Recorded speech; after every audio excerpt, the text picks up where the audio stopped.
ఇండియాలో చాలా ప్రదేశాలు అందమైన ప్రదేశాలు ఉన్నప్పటికీ కూడా కాశ్మీర్‌ని టూరిజంగా ఎంచుకోవడం ఎప్పటినుంచో చాలామంది తగ్గించారని చెప్పొచ్చు.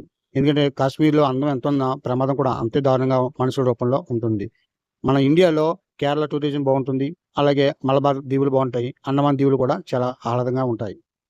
ఇండియా శాంతి గల దేశం. ప్రపంచంలోనే నంబర్ 1 దేశం మనదే శాంతియుతంలో. కానీ ఎప్పుడు ఎన్ని సార్లు గొడవ పడినా పాకిస్తాన్ మన మీద ఎన్ని సార్లు యుద్ధానికొచ్చినా మనం ఎప్పుడు యుద్ధం ప్రకటించం. అసలు ఈళ్ళు ఇండియాకి ఏ విధంగా వస్తున్నారు?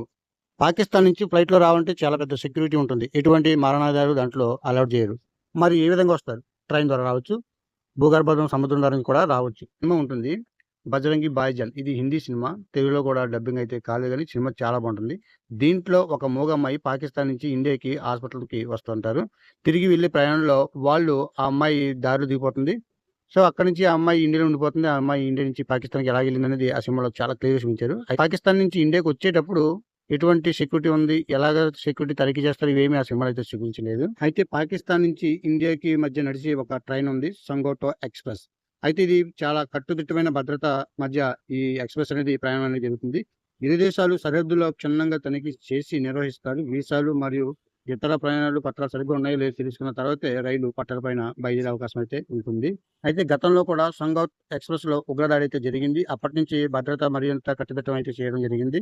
అయితే రీసెంట్‌గా భారత్‌లో పాకిస్తాన్ ఉగ్రదాడి జరిగిన తర్వాత భద్రతా చర్యల్లో భాగంగా ఇండియాకు సంబంధించిన అంటే పాకిస్తాన్‌కి సంబంధించిన టూరిస్ట్ వీసాలు గాని, లేదా పాకిస్తాన్ నుంచి వచ్చి ఇండియాలో స్థిరపడ్డ ప్రజలు గాని అందరూ కూడా తిరిగి ఎళ్ళిపోయే అవకాశం అయితే ఉంది.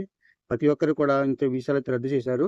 ఎవరైతే మెడికల్ రిపోర్ట్ ద్వారా వచ్చారో వాళ్ళందరూ కూడా ఈ నెల మే 29 వరకు మాత్రమే ఛాన్స్ ఇచ్చారు.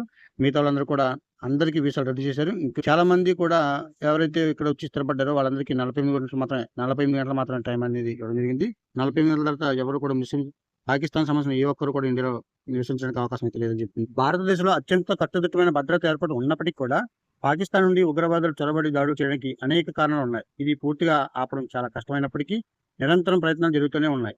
ఈ చొరబాట్లు కొన్ని కారణాల వల్ల మరియు వాటిని అరికట్టడానికి తీసుకున్న చర్యలు అక్కడక్కడ కొన్ని ఉంటాయి. అంటే కారణంగా సుదీర్ఘమైన క్లిష్టమైన సరిహద్దు అంటే పాకిస్తాన్‌కి, ఇండియాకి సరిహద్దు అయిన భారతదేశంలో పాకిస్తాన్ మధ్య ఉన్న సరిహద్దు చాలా పొడవైనది. అయితే ఈ కొన్ని ప్రాంతాల్లో భూగోళంగా చాలా క్లిష్టంగా ఉంటుంది. ఎత్తైన పర్వతాలు, దట్టమైన అడవులు మరియు నదీ ప్రవాహక ప్రాంతాలు గుండా వెళ్తుంది. ఇంటెలిజెన్స్ ఏజెన్సీలు ఎప్పటికప్పుడు నిరంతర సమాచారం సేకరిస్తున్నా కూడా ఉగ్రవాదం మాత్రం ఆపడం కష్టమవుతుంది. నిన్ననే బంగ్లాదేశ్ నుంచి ఒక న్యూస్ కూడా రావడం జరిగింది యూట్యూబ్‌లో.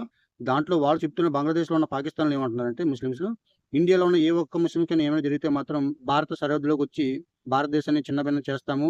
అలాగే ముస్లిమ్స్ అందరూ ఏకమయ్యి మన హిందువుల పైన దాడులు చేస్తారని కూడా చెప్పడం జరిగింది. అంటే వీళ్ళు హిందువులు, ముస్లిమ్స్ అనేవి వేరు వేరుగా చూస్తున్నారే తప్ప ఒక మనిషిని ఎంత క్రూరతంగా చంపాల్సిన అవసరం అయితే ఏముందో నాకు కూడా అర్థం కావడం లేదు.